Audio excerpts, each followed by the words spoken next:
अस्सलाम वालेकुम guys. Crypto news bulletin के साथ मोहम्मद नदीम आपके सामने हाजिर है। स्टार्ट करेंगे हम यूएई से। अक्टूबर 25 को यूएई ने अनाउंस किया है कि डिजिटल एसेट जोन जो है फ्री जोन बनाने जा रहे हैं रासुल खैमा डिजिटल डिजिटल एसेट ओसिस के नाम से। तो उसके अंदर कुछ रूल्स बनाए जाएंगे डिसेंट्रलाइज ऑटोनोमस ऑर्गेनाइजेशंस के अकॉर्डिंगली, और इसको जो है आप वर्ल्ड वाइड यूज़ कर सकेंगे। और दूसरा ये यहाँ पे न्यूज़ है कि इसके अंदर जितने भी फाउंडर्स होंगे वो लाइबिलिटी से फ्री होंगे, प्रोटेक्टेड होंगे। तो ये आपको पता है कि यूएई ने अनाउंस किया है कि स्टेबल कॉइन लॉन्च करेगी, तो ये उसका एक फ़र्स्ट स्टेप आपको यहाँ पे नज़र आ रहा है। नेक्स्ट न्यूज़ हमारे पास एसईसी की तरफ से है बिटकॉइन ईटीएफ्स को लेके। तो उसके ऑप्शन जो हैं वो स्पॉट बिटकॉइन ईटीएफ के स्टार्ट कर दिए गए हैं। इसके अंदर जिन कंपनीज़ के अंदर, जिन एक्सचेंजेस के अंदर इसको ऐड किया गया स्टॉक एक्सचेंज, वो है NYSE और कोबाओ CBOE। और अब तक जितने लोगों को, जितनी एक्सचेंजेस को परमिशन मिली है उसमें Fidelity, VanEck, Ark Invest, 21 shares, Invesco, Galaxy Digital, Grayscale, Franklin, WisdomTree और वैंकलायर इसमें शामिल है। नेक्स्ट न्यूज़ हमारे पास BTC के मार्केट कैप को लेके है। BTC का मार्केट कैप जो है वो इथेरियम से एग्जैक्टली 1 ट्रिलियन ज़्यादा हो गया है। इसके अंदर करंटली जो है आज की डेट में हम देखें तो इसका जो डिफरेंस है वो 1 ट्रिलियन हो गया है। इस टाइम जो है मार्केट के अंदर 1.3 ट्रिलियन डॉलर जो है वो BTC के अंदर इस मार्केट कैप है, जबकि इथेरियम का जो है वो 317 यानी 317 मिलियन डॉलर है। नेक्स्ट बड़ी इंटरेस्टिंग न्यूज़ है आर्टिफिशियल इंटेलिजेंस यानी कि AI बॉट्स को लेके। तो AI बॉट एक तैयार किया गया है ट्रुथ टर्मिनल के नाम से। उसके अंदर $80,000 ऐड किए गए थे उसको चेक करने के लिए इन्वेस्टमेंट के तौर पे, और उसने उसको $2 मिलियन बना दिए। तो क्रिप्टो का जो AI बोट है वो एक मिलीनियर बन गया यहाँ पे। तो इस बोट ने टोटल जो है वो 93 टोकन्स को पिकअप किया है, लेकिन इसके अंदर ज़्यादा जो प्रॉफिट है वो गॉट कॉइन, ये पिछले दिनों आपको लॉन्च होता हुआ नज़र आया होगा, सोलाना ब्लॉकचेन पे है, उसमें से लिया गया। तो बहरहाल ये एक पॉजिटिव न्यूज़ है। आने वाले वक्त के अंदर आपको इस तरह के बहुत सारे बॉट्स जो है नज़र आएंगे।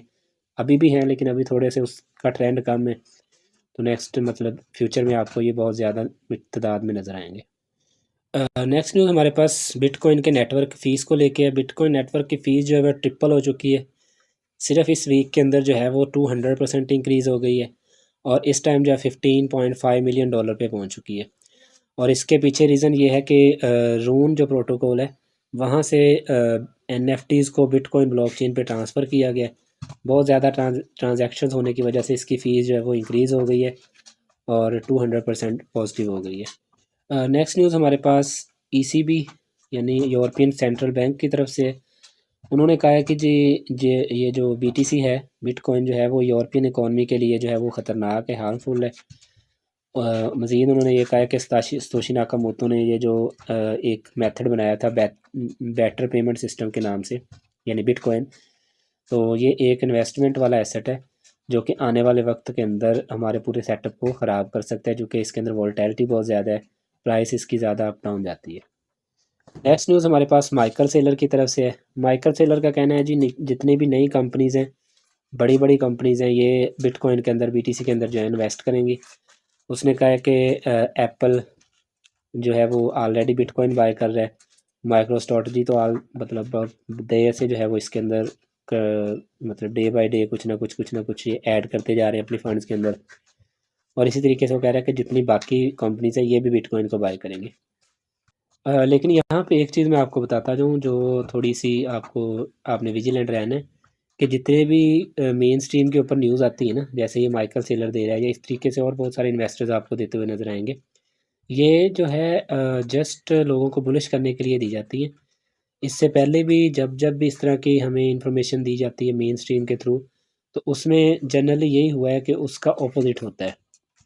यानी कि मेन स्ट्रीम के ऊपर एक नैरेटिव बनाया जाता है, लेकिन जो असल काम है वो उसके ऑपोजिट किया जाता है ताकि लोग बुलिश हो, तो ये अपना सेल करके फिर इसमें से प्रॉफिट टेकिंग करते हैं। तो खैर ये एक अलग से मेरी प्रिडिक्शन है, मे भी ये गलत हो जाए, तो आपने अपनी खुद की ड्यू डिलिजेंस करनी है इसके ऊपर। नेक्स्ट न्यूज़ हमारे पास ब्लैक रॉक की तरफ से है। ब्लैक रॉक आपको पता ही है कि बड़ी टाइम से जो है वो बाय कर रहा है। पिछले दिनों कुछ इन्होंने आउटफ्लो भी किया, लेकिन क्योंकि करंटली ये इस टाइम सबसे बड़ी फ़ंड मैनेजमेंट कंपनी है। तो उसके जो सीईओ है लैरी फिंक, उन्होंने कहा है कि I am major believer that is a role for bitcoin in portfolios, के लोगों के पोर्टफोलियोज़ के अंदर बिटकॉइन को ऐड होना चाहिए।